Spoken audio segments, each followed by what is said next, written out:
In a clandestine Warsaw office in 1932, a young mathematician named Janina Mazurkiewicz was staring at a cascade of scrambled German letters.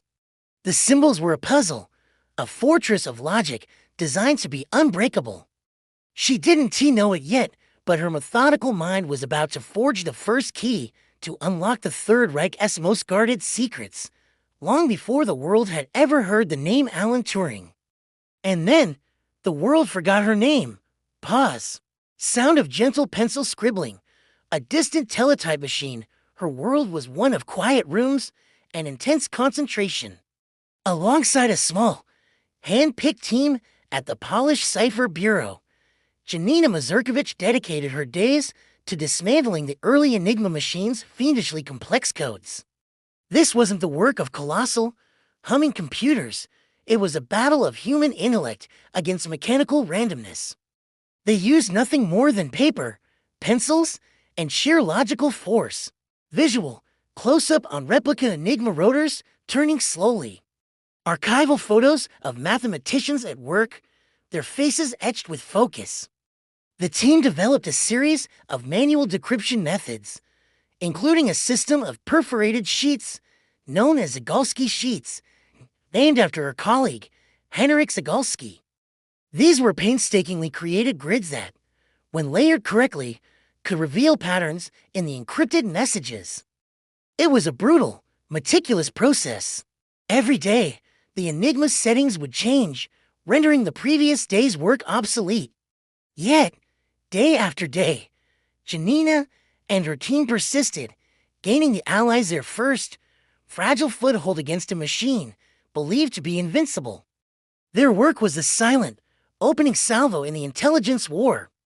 Sound of crackling radio static, distant marching boots growing louder. Then, on September 1st, 1939, the world fractured. The hum of the teletype machines was replaced by the roar of Luftwaffe bombers and the rumble of Panzer tanks. Germany invaded Poland, and Warsaw became a city of fire and fear. The Polish Cipher Bureau, a prime target for the Gestapo, was forced to dissolve overnight. Their knowledge was too dangerous to be captured. Their very existence was now a liability. Visual, archival footage of the invasion of Poland. Civilians fleeing. A shot of a train pulling away from a crowded platform.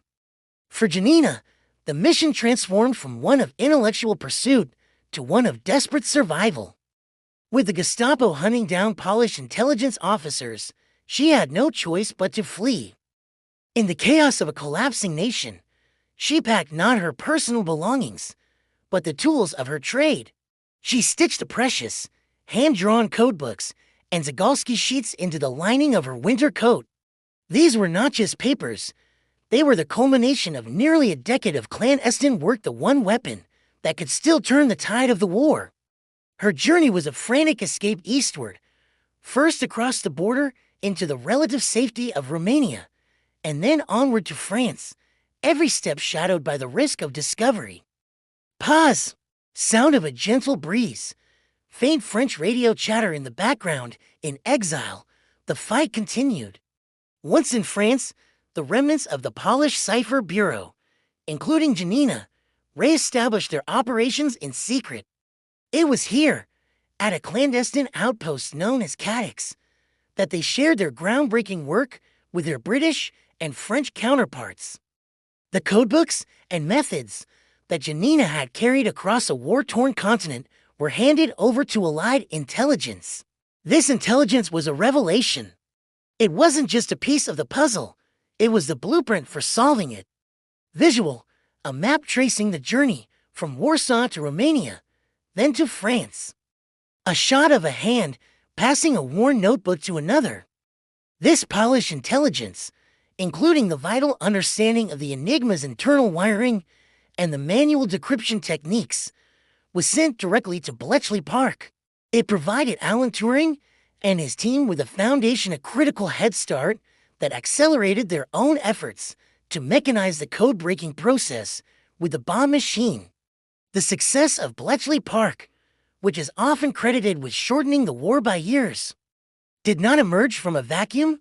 It was built upon the dangerous, pioneering work of mathematicians like Janina Mazurkiewicz. She had helped lay the cornerstone of the entire Allied code-breaking enterprise, a contribution that would remain buried for half a century. Sound of a ticking clock, fading into a cold, quiet wind. When the war finally ended, the world celebrated its heroes.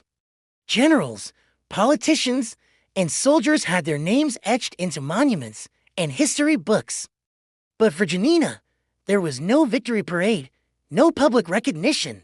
She returned to a Poland now trapped behind the Iron Curtain, a nation under the thumb of a Soviet-backed communist regime. Her wartime association with Western intelligence made her a person of suspicion, not a hero. Visual, post-war photos of a devastated Warsaw, followed by imagery of communist Poland's stark, brutalist architecture, military parades. In the official narrative of the war, written by the victors in the West, the story of Enigma was simplified. It became a story of British ingenuity, centered on Bletchley Park. There was little room in this triumphant tale for the contributions of a woman from a country that had since been swallowed by the Eastern Bloc. Her role, and that of the entire Polish Cipher Bureau, was systematically sidelined, buried under layers of Cold War politics and national pride. History, it turned out, was not just a record of what happened, but a story shaped by those with the power to tell it. Janina Mazurkiewicz, the brilliant mathematician who had risked everything, was simply written out. Pause, sound of a file cabinet drawer opening, papers shuffling for decades. She remained a ghost. It wasn't until the 1990s, with the fall of the Iron Curtain and the declassification of long-sealed British and Polish intelligence archives, that the truth began to surface. Memos, reports, and first-hand accounts finally pieced together the undeniable role of the Polish Cipher Bureau. The documents revealed the depth of their pre-war breakthroughs and the direct line of influence that ran from Warsaw to Bletchley Park. Janina Mazurkiewicz's name was there, in the dry, official ink of forgotten files. Visual, close-up on declassified documents. A finger traces over names and dates. A faded, black-and-white photograph of Janina Mazurkiewicz. The historical record was corrected, but the popular memory was not. Even today, her story remains a footnote, a detail known only to a handful of dedicated historians. She is a powerful symbol of brilliance and courage, but also of the profound injustice of historical erasure. Her story proves that uncovering secrets is only half the battle, ensuring they are remembered is the other. This is a story of a mind that saw patterns in chaos, of a woman who carried the fate of nations in the lining of her coat.